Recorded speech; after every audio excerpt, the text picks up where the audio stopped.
You want to start working out? Go check YouTube for motivation. You want to start your own business? Guess what? Go check YouTube for some motivation. You want to stop relying on motivation and finally get it started? Believe it or not, go check YouTube for even more motivation. As the old saying goes, a motivational speech a day keeps your success away. But in all fairness, at one point or another, we all need motivation because it helps us move forward. Motivation can come from any type of media, such as video, podcast, book, or movie, which is short for moving picture. But no matter the source, the content has to resonate with you, and there's no more effective way to achieve that than evoking your deep emotions. Personally, I find it interesting that the word move always conveys more than just the act of changing a position or posture. Possibly because whenever you want to progress in life, you have to take action. And almost every action requires you to move something. This verb stems from the Latin move movere, which not only has the same meaning but already looks very similar to its current English descendant. Besides move itself, words like motivation or emotion are also from this very same root. Welcome to the fourth episode of the Etymology series, where the story about to unfold is going to be motivating. The Latin root movere comes from the Proto-Indo-European or Pi root mo, which means to push away. This Latin word then came through Old French as mover and ultimately entered English as move. Just like many words that have both literal and figurative senses, move also started out as a purely physical word. It was initially used intransitively, for example, I moved from A to B. Later on, people use it transitively as well. For example, I moved this box to another room. When it was first adopted in a figurative sense in Middle English, the meaning was focused on influencing someone to do something, mainly through enthusiasm or excitement. Then the range of emotions widened to include pity or tenderness. And lastly, it referred to the act of guiding or influencing in general. Now, if we add the prefix "re" to movere, we get removere. This prefix is most commonly known as again, but a lot of times, including this one, it means back as well. Therefore, removere means moving back, and this is how we get the word remove in everyday English. It's not difficult at all to tell that remove is a product of removere, as the two look almost identical. But I think it wouldn't be too surprising for me to say that the word remote looks remotely identical to remove. In fact, removere has a past participle which is remotus, meaning distance in place or far apart. Hence, we have words like remote island or remote controller. The concept of the word remote meaning slight actually doesn't sound remotely foreign if you think about it. If you replace a physical distance in your mind with a figurative distance, it will make total sense right away. For example, when you find a person remotely attractive, it means that even if you are so far apart from the person that you can barely see them, at least you are still able to notice a small glimpse of their attractiveness. Say you work at a typical company. If you are more than remotely talented, there's a high chance that you would get promoted. The prefix pro is forward, so promovere is moving forward. From its past participle promotus to Old French promoter, we have promote, meaning raising someone to a higher position. Conversely, if you don't perform quite well enough, you might get demoted. At first, you may think that the verb demote also has a Latin origin like demovere. However, it turns out that this word was coined in American English in 1881. The process is simple. You replace the prefix pro with d meaning down instead. That way, you move someone down from their current position. Whether you get a promotion or demotion, That would be quite a huge career moment regardless.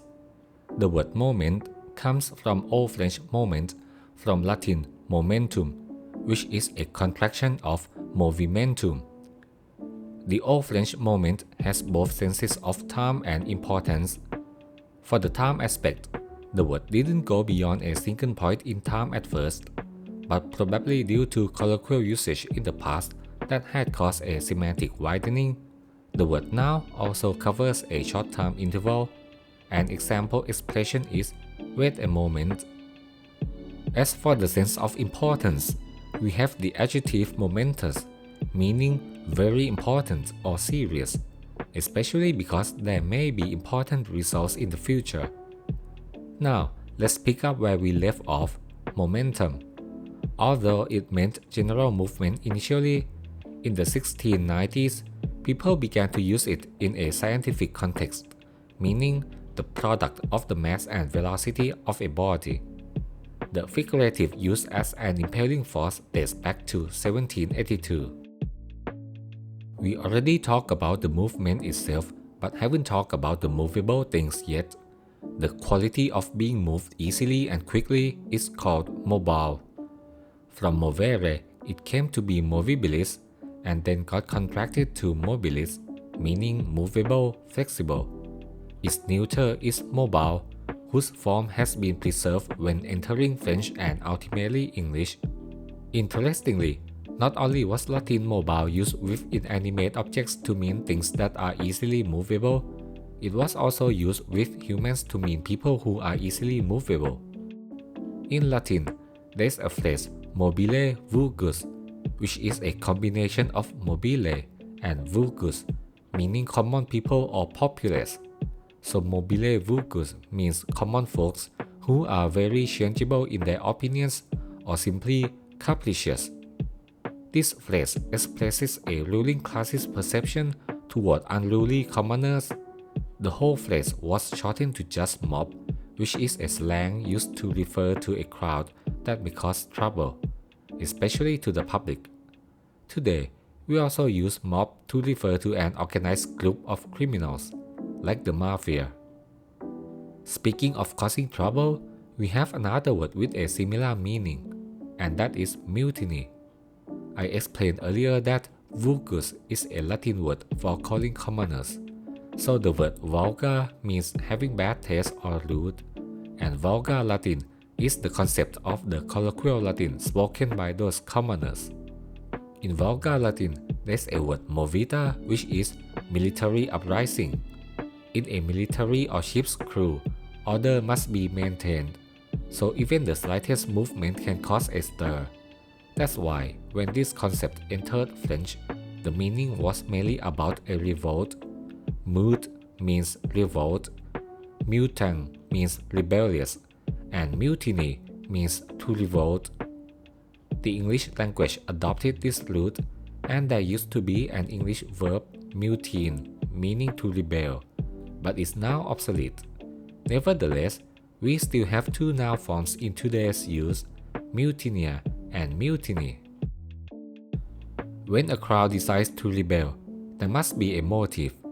The past participle of movere is motus, meaning moved.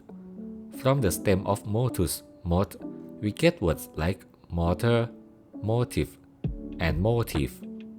Mortar literally means a mover. This mover, or to be more precise, mover, was initially referred to God, the entity giving the initial push for everything to move. The meaning then shifted to some machine that makes things move on its own. As time went on, motus became motivus in medieval Latin, which then evolved into motif in Old French. The current definition of motif is predominant feature that recurs often in an artistic or dramatic work, basically a theme or pattern in creative work. But surprisingly, the original definition of motive was will or drive, which is totally different than the current one. This former definition gives us a reason or motive to move ourselves forward, and once that motive has successfully turned our inner flame into burning passion, we now have enough motivation to finally do something. As for the question, why did the meaning of motive shift from will or drive to pattern in art, I found it pretty tricky to answer. If you want a crude explanation, your AI of choice may help you get that. But if you want a detailed etymological timeline, you may have to consider purchasing a subscription from the Oxford English Dictionary, or OED. Now that we are all packed with motivation, we are finally set in motion. English motion was borrowed from French motion, which in turn came from Latin motionem, meaning process of moving. If many people move together simultaneously, they would create such a loud noise that it disturbs others. The prefix com is together. Hence, commotionem means moving together or violent motion. Motivation brings in positive emotions. In fact, the word emotion is also derived from movere by combining the word with a prefix x meaning out. So a movere is literally to move out. That said, it can be really easy for one to think that moving out means you are moving inner feelings to the outside world. But this notion isn't correct at all.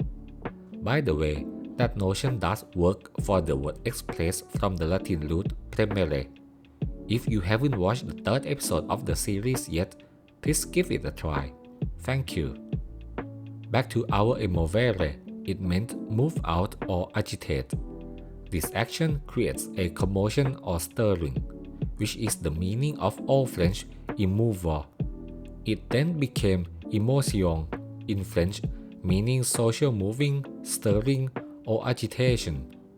That means the figurative sense of emotion was much more recent than you might initially think.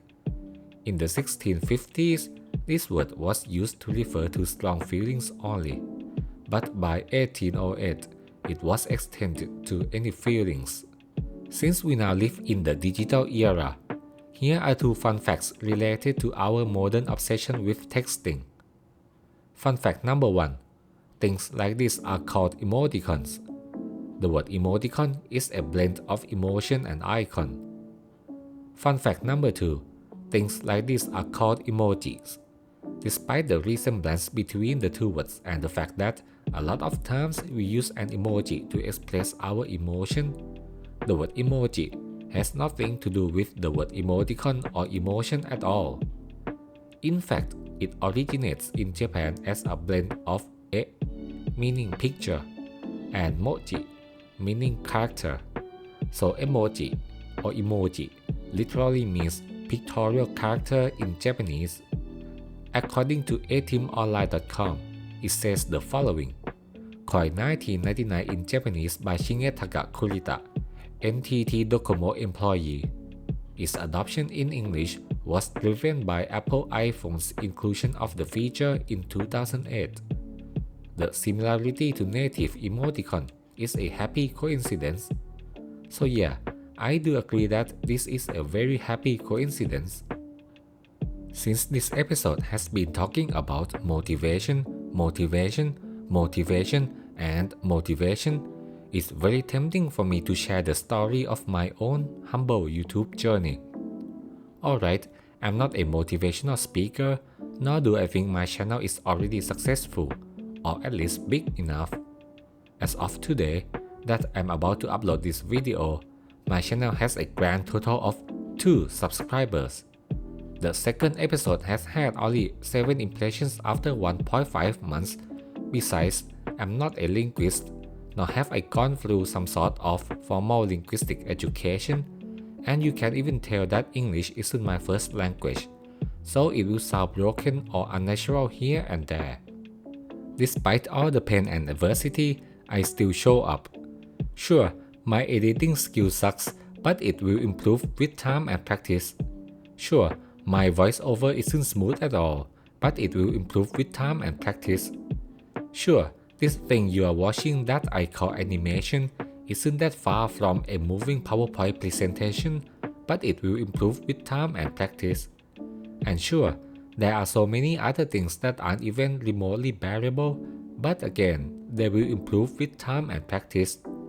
In a perfect world, we would start doing something when we are already perfectly ready, but realistically speaking, we all know that that day never comes. Okay, some people may have more courage than others and can start right away, even with absolutely no information. But if you are not one of them, it's perfectly fine because I'm not one of them either. I, for one, need to have some stuff ready first before I can begin something. Sometimes 1% is all I need, but other times it could be 20%, 30%, or even 70%, but never 100%. So I would like to humbly encourage you that if you think you are better at something than most people, even by 10 to 20%, please do it right away. Trust me, you don't need a PhD degree for that. And even if you have one, you can still keep procrastinating under the guise of waiting for the perfect time anyway. I'm not saying you can be reckless and irresponsible by sharing misinformation and getting away with it, but there is a blurred line between being thorough and being a perfectionist, and I'm inclined to believe that many of us are more than likely to lean towards the latter. I'm going to end this video with a couple of humble reminders. If you think you need motivation first before you can move, remember this etymology tells you that move comes before motivation, not after. And if you wait for the perfect moment to finally get moving, also remember this etymology tells you that move comes before moment and not after. So if the etymology already moves, why don't you too? Remember, just move. Thanks for watching.